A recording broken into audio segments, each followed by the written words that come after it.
कहते हैं कि वक्त के पैरों तले गुजरा हुआ कल दफन हो जाता है, पर अफगानिस्तान की उन सुलगती हुई गलियों से गुजरते हुए मैंने जाना कि अतीत कभी मरता नहीं। वो रेंगता हुआ वापस आता है और आपकी आंखों में आंखें डालकर आपके गुनाहों का हिसाब मांगता है। एक ऐसी वफादारी जो कहती है तुम्हारे लिए 1000 बार भी, और एक ऐसी बुज़दिली जिसकी कीमत पूरी जिंदगी चैन बेचकर चुकानी पड़ती है। आज कहानी अफगानिस्तान के आसमान में उड़ती उस पतंग की जो 2 भाइयों के खून से लाल हो गई थी। नमस्कार दोस्तों, साहित्य के इस बेहद खूबसूरत और संजीदा एपिसोड में आप सभी का एक बार फिर स्वागत है। आज हम एक ऐसी कहानी के सफ़र पर निकलने वाले हैं जो सिर्फ एक देश के भूगोल को नहीं बदलती, बल्कि इंसानी वजूद, दोस्ती, गद्दारी, ताउम्र पीछा करने वाला अपराध बोध के चिथड़े उड़ाकर रख देती है। आज हम बात कर रहे हैं अफगान अमेरिकी लेखक खालिद हुसैनी के उस ऐतिहासिक उपन्यास की जिसने पूरी दुनिया के पाठकों की आंखों को नम कर दिया था। उपन्यास का नाम है द काइट रनर। दोस्तों, साल 2003 में जब ये किताब आई तो इसने दुनिया को अफगानिस्तान का एक बिल्कुल नया चेहरा दिखाया। एक ऐसा अफगानिस्तान जिसे आज हम सिर्फ युद्ध, बम धमाकों और तालिबान के साए में देखते हैं। लेकिन इस उपन्यास में खालिद हुसैनी हमें 1970 के दशक के उस काबुल में ले जाते हैं जो बेहद खूबसूरत है, जहां पतंगे उड़ती हैं, जहां बाजारों में रौनक थी और जहां चायखानों में किस्से सुने और सुनाए जाते थे। कहानी की शुरुआत होती है साल 2001 में अमेरिका के सैन फ्रांसिस्को शहर से, जहां मुख्य किरदार अमीर को अतीत से आया एक फ़ोन कॉल मिलता है। वो फ़ोन कॉल उसके पिता के पुराने दोस्त रहीम खान का है, जो पाकिस्तान के पेशावर से बोल रहे हैं। रहीम खान अमीर से बस एक जुमला कहते हैं जो इस पूरे उपन्यास की आत्मा है। वे कहते हैं, अमीर वापस आ जाओ, यहाँ फिर से अच्छा बनने का एक रास्ता है। इस एक वाक्य के साथ अमीर की आंखों के सामने साल 1975 का वो काबुल तैर जाता है जिसे वो पीछे छोड़ आया था। वो याद करता है कि कैसे 12 साल की उम्र में उसने एक ऐसा गुनाह किया था जिसकी कीमत उसने अपनी पूरी जिंदगी, अपनी पूरी शांति बेच कर चुकाई। आइए अमीर के उन्हीं यादों को उंगली पकड़कर हम चलते हैं 1970 के दशक के उस काबुल में, जहां आसमान रंग बिरंगी पतंगों से भरा हुआ है।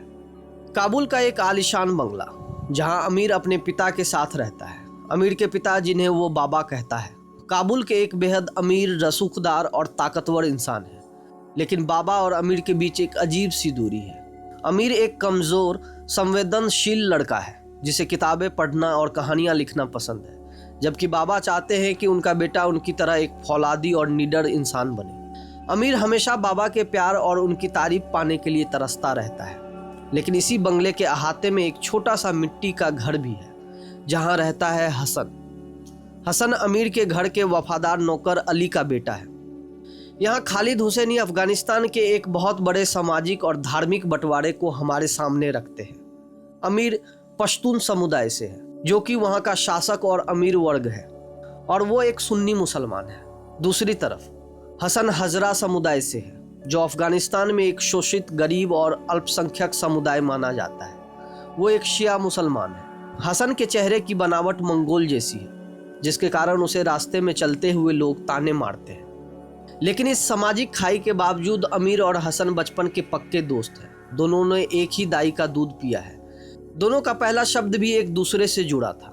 अमीर ने अपनी जिंदगी में पहला शब्द बोला था बाबा, और हसन ने अपना पहला शब्द बोला था अमीर।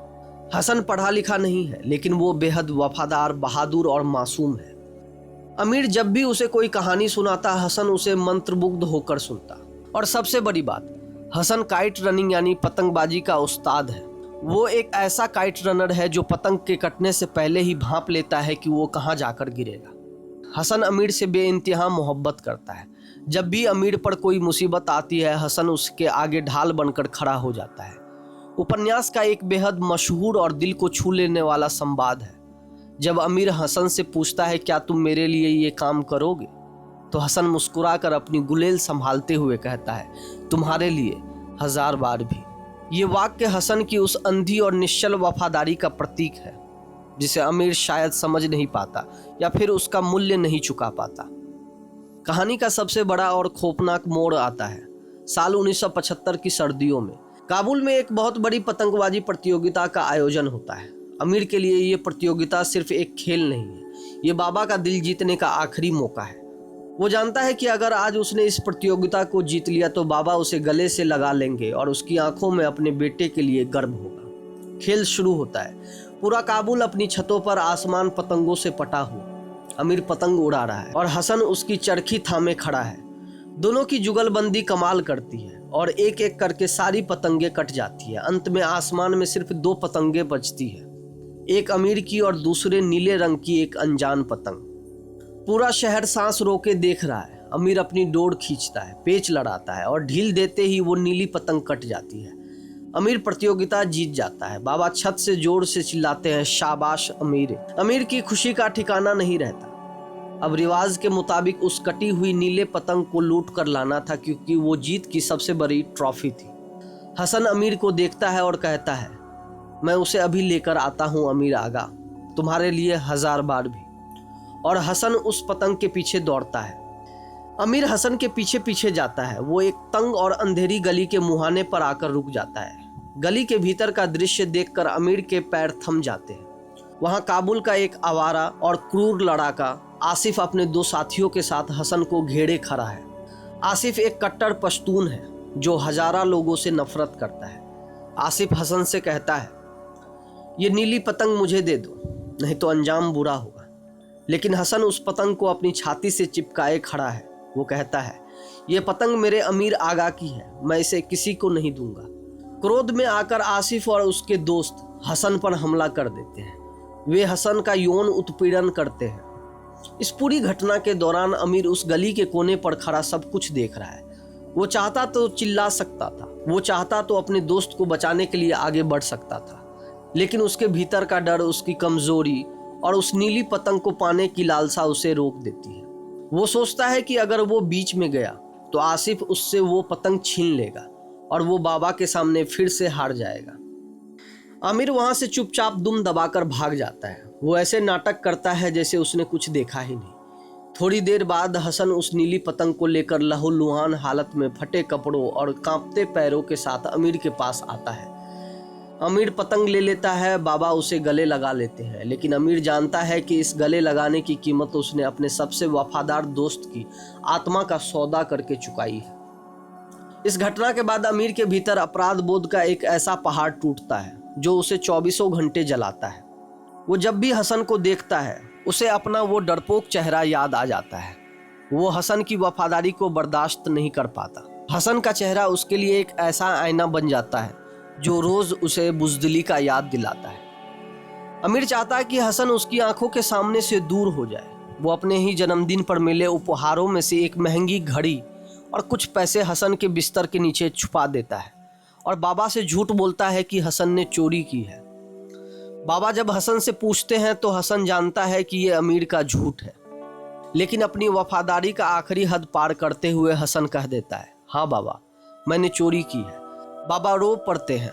वे हसन को माफ करना चाहते हैं, लेकिन हसन और उसके पिता अली अब उस घर में नहीं रह सकते। वे अपना छोटा सा झोला उठाते हैं और बारिश के बीच हमेशा के लिए वो बंगला छोड़कर चले जाते हैं। अमीर खिड़की से उन्हें जाते हुए देखता है, पर उसके मुंह से एक शब्द नहीं निकलता। इसके तुरंत बाद अफगानिस्तान का इतिहास करवट बदलता है। साल 1979 में रूसी सेना काबुल में दाखिल होती है। रातों रात वो खूबसूरत शहर बारूद के ढेर में तब्दील हो जाता है। बाबा की कोठी, उनकी गाड़ियाँ, उनका रुतबा सब छीन जाता है। अपनी जान बचाने के लिए बाबा और अमीर एक ट्रक के तेल के टैंकर में छिपकर अफगानिस्तान से भागते हैं। पाकिस्तान होते हुए वे अमेरिका पहुंच जाते हैं। अमीर काबुल को पीछे छोड़ आता है, हसन को पीछे छोड़ आता है, लेकिन वो उस अपराध बोध को पीछे नहीं छोड़ पाता। वो सैन फ्रांसिस्को की सड़क पर घूमता है, पढ़ा लिखा होकर लेखक बन जाता है, लेकिन उसके सपने में आज भी काबुल की वो अंधेरी गली और हसन की वो वफादार आंखें उसका पीछा करती है। अमेरिका में अमीर की जिंदगी पूरी तरह बदल चुकी है। यहाँ ना तो वो आलीशान कोठियाँ हैं, ना ही नौकर चाकर। बाबा अब एक मामूली गैस स्टेशन पर दिन रात मेहनत करते हैं। अमीर बड़ा होता है, कॉलेज जाता है और एक अफगानी लड़की सोराया से उसे मोहब्बत हो जाती है, जिससे वो शादी कर लेता है। इसी बीच कड़े संघर्ष के बाद बाबा कैंसर के कारण दुनिया को अलविदा कह देते हैं। अमीर अब एक कामयाब लेखक बन चुका है। उसके पास आराम की जिंदगी है, लेकिन उसके भीतर का वो 12 साल का कमजोर लड़का आज भी काबुल की उस अंधेरी गली में खड़ा रो रहा है। और फिर आता है साल 2001। अतीत का वो बंद दरवाजा एक फ़ोन कॉल से खटखटाता है। बाबा के पुराने दोस्त रहीम खान पाकिस्तान के पेशावर से अमीर को फ़ोन करते हैं। वे बीमार हैं, मौत के करीब है। वे अमीर से कहते हैं, अमीर वापस आ जाओ, यहाँ फिर से अच्छा बनने का एक रास्ता है। ये वाक्य अमीर के कानों में पिघले हुए शीशे की तरह उतरता है। वो समझ जाता है कि ये बुलावा सिर्फ रहीम खान का नहीं है, ये बुलावा उसके उस अतीत का है जिससे वो पिछले 26 सालों से भाग रहा था। अमीर अपना झोला उठाता है और निकल पड़ता है अपनी ज़िंदगी के सबसे खतरनाक और अंतिम सफ़र पर, अपने गुनाहों का कफन उतारने के लिए। अमीर पेशावर पहुंचता है और रहीम खान से मिलता है। रहीम खान के कमज़ोर चेहरे को देखकर अमीर का दिल बैठ जाता है, लेकिन वहाँ अमीर के सामने अफ़गानिस्तान की जो हकीकत सामने आती है वो रूह कपा देने वाली है। रहीम खान अमीर को हसन के बारे में बताते हैं। रूसी सेना के जाने के बाद जब काबुल पर तालिबान का कब्जा हुआ तो हसन और उसकी पत्नी उसी पुराने बंगले की रखवाली कर रहे थे। एक दिन तालिबान के लड़के वहां आते हैं और एक हज़ारा को उस आलिशान बंगले में देखकर उन पर चोरी का झूठा इल्ज़ाम लगाते हैं। हसन अपनी वफादारी में बाबा के घर को छोड़ने से मना कर देता है। नतीजा, तालिबान के वे क्रूर लड़ाके हसन और उसकी पत्नी को बीच सड़क पर खड़ा करके सिर में गोली मार देते हैं। हसन मर चुका था। वो लड़का जो अमीर के लिए 1000 बार भी मरने को तैयार था, वो सचमुच वफादारी की वेदी पर शहीद हो चुका था। अमीर ये सुनकर फूट फूट कर रो पड़ता है। लेकिन रहीम खान यहाँ एक और ऐसा खौफनाक राज खोलते हैं जो अमीर के पैरों तले से ज़मीन खिसका देता है। रहीम खान बताते हैं, अमीर हसन सिर्फ तुम्हारे नौकर या दोस्त नहीं था, वो तुम्हारा सगा सौतेला भाई था। बाबा ने अली की पत्नी के साथ रिश्ते से हसन को जन्म दिया था, लेकिन इस समाज और बदनामी के डर से बाबा ने इस सच को पूरी दुनिया से छुपा कर रखा। ये सच अमीर को भीतर तक तोड़ देता है। वो याद करता है कि कैसे बाबा हसन से इतनी मोहब्बत करते थे, कैसे उसके कटे होठों का इलाज उन्होंने अपने पैसों से कराया था। वो समझ जाता है कि बाबा भी अपनी ज़िंदगी में एक बहुत बड़ा गिल्ट छिपाए जी रहे थे। लेकिन हसन तो मर चुका था, पर उसका एक बेटा जिंदा था, सोहराब। सोहराब इस वक्त तालिबान के कब्जे वाले काबुल के एक अनाथालय में था। रहीम खान अमीर से कहते हैं कि तुम्हें काबुल जाना होगा और हसन के उस अनाथ बच्चे को उस जहन्नुम से बचाकर लाना होगा। यही वो रास्ता है जिससे तुम अपने और अपने बाबा के गुनाहों का प्रायश्चित कर सकते हो। अमीर भेष बदलकर दाढ़ी बढ़ाकर एक नकली पहचान के साथ काबुल में दाखिल होता है। 1970 का वो खूबसूरत काबुल अब मलबे और बारूद का ढेर बन चुका था। सड़कों पर लाशें लटकी है, चारों तरफ खौफ का सन्नाटा है और हर कोने पर बंदूक ताने तालिबान के लड़ाके खड़े हैं। अमीर उस अनाथालय में पहुंचता है, लेकिन उसे पता चलता है कि सोहराब को तालिबान का एक बड़ा कमांडर अपने साथ ले गया है। अमीर उस कमांडर के हेडक्वार्टर पहुंचता है। वो कमांडर कमरे में एक छोटे बच्चे यानी सोहराब के पैरों में घुंघरू बांधकर नचवा रहा है। जब वो कमांडर अपना चश्मा उतारता है तो अमीर के होश उड़ जाते हैं। ये कोई अनजान शख्स नहीं था, ये वही आसिफ था जिसने साल 1975 की सर्दियों में उस अंधेरी गली में हसन का रेप किया था। आज वो तालिबान का एक क्रूर नेता बन चुका था। आसिफ अमीर को पहचान लेता है। वो मुस्कुरा कर कहता है, अमीर बहुत सालों बाद मिले, तुम इस बच्चे को ले जा सकते हो, लेकिन पहले तुम्हें मुझसे एक खेल खेलना होगा। आसिफ अपने हाथों में लोहे के पंजे पहन लेता है और अमीर को बेरहमी से पीटना शुरू करता है। वो अमीर की पसलियां तोड़ देता है, उसका होंठ काट देता है, ठीक वैसा ही कट जैसे हसन के होंठ पर बचपन में था। लेकिन इस मार को खाते हुए, लहूलुहान होते हुए भी अमीर के चेहरे पर एक अजीब सी मुस्कान आ जाती है। ये मुस्कान किस लिए थी? क्योंकि 26 साल से जो गिल्ट, जो सज़ा अमीर के भीतर चल रही थी, आज उसे लग रहा था कि उसे अपने गुनाहों की असली शारीरिक सज़ा मिल रही है। वो आज हल्का महसूस कर रहा था। जब आसिफ अमीर को जान से मारने वाला होता है, तभी छोटा सोहराब, जिसके हाथ में उसके पिता हसन की तरह ही एक गुलेल है, वो गुलेल तानता है और एक लोहे का छर्रा सीधे आसिफ की बाईं आंख में मार देता है।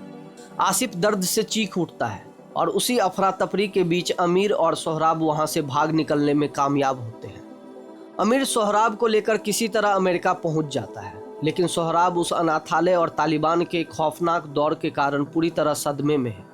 वो एक जिंदा लाश बन चुका है, तो वो किसी से बात नहीं करता, उसकी आंखों में कोई चमक नहीं है। वो बस अपने कमरे के कोने में बैठा रहता है। अमीर और सोराया लाख कोशिश करते हैं लेकिन सोहराब के चेहरे पर मुस्कान नहीं ला पाते। उपन्यास का अंतिम दृश्य साल 2002 की सर्दियों का है। अमेरिका के एक पार्क में अफगानी शरणार्थी इकट्ठा हुए हैं और वहाँ पतंगबाजी चल रही है। अमीर सोहराब को लेकर वहाँ जाता है। अमीर एक खूबसूरत पतंग खरीदता है और सोहराब के पास जाकर कहता है, क्या तुम पतंग उड़ाना चाहोगे? सोहराब कोई जवाब नहीं देता लेकिन उसकी आंखें पतंग को देखने लगती हैं। अमीर पतंग उड़ाता है, पेच लड़ाता है और सामने वाली पतंग को काट देता है। पूरा पार्क चिल्ला उठता है। अमीर मुड़कर सोहराब को देखता है। सोहराब के चेहरे पर उसकी आंखों के कोने में एक बेहद छोटी मध्यम सी मुस्कान उभरती है। महीनों बाद सोहराब के चेहरे पर आई ये मुस्कान अमीर के लिए दुनिया की सबसे बड़ी नेमत थी। अमीर उस कटी हुई पतंग को लूटने के लिए तैयार होता है। वो सोहराब की तरफ देखता है और वही बात दोहराता है जो कभी हसन ने उसके लिए कही थी। अमीर कहता है, तुम्हारे लिए 1000 बार भी। और अमीर उस पतंग के पीछे दौड़ता है। दोस्तों, जब अमीर उस पतंग के पीछे दौड़ रहा होता है तो वो सिर्फ एक कागज के टुकड़े के पीछे नहीं दौड़ रहा होता। वो दौड़ रहा होता है अपनी खोई हुई मासूमियत के पीछे। वो दौड़ रहा होता है हसन की उस रूह से माफ़ी मांगने के लिए। वो दौड़ रहा होता है अफगानिस्तान के उस सुनहरे कल की उम्मीद में जो नफरत की आंधियों में कहीं खो गया है। द काइट रनर हमें सिखाता है कि इंसान से गुनाह हो सकते हैं, वो कमज़ोर हो सकता है, वो बुज़दिल हो सकता है, लेकिन अगर उसके भीतर अपने गुनाहों को सुधारने की तड़प जिंदा है तो वक्त उसे अच्छा बनने का मौका ज़रूर देता है। आपको द काइट रनर कैसा लगा? क्या अमीर का ये सफ़र आपके दिल को भी छू गया? कमेंट्स में लिखकर मुझे ज़रूर बताइए। चैनल को सब्सक्राइब कीजिए। जल्द ही मिलेंगे साहित्य के किसी और महासफ़र पर। तब तक के लिए अलविदा, नमस्कार।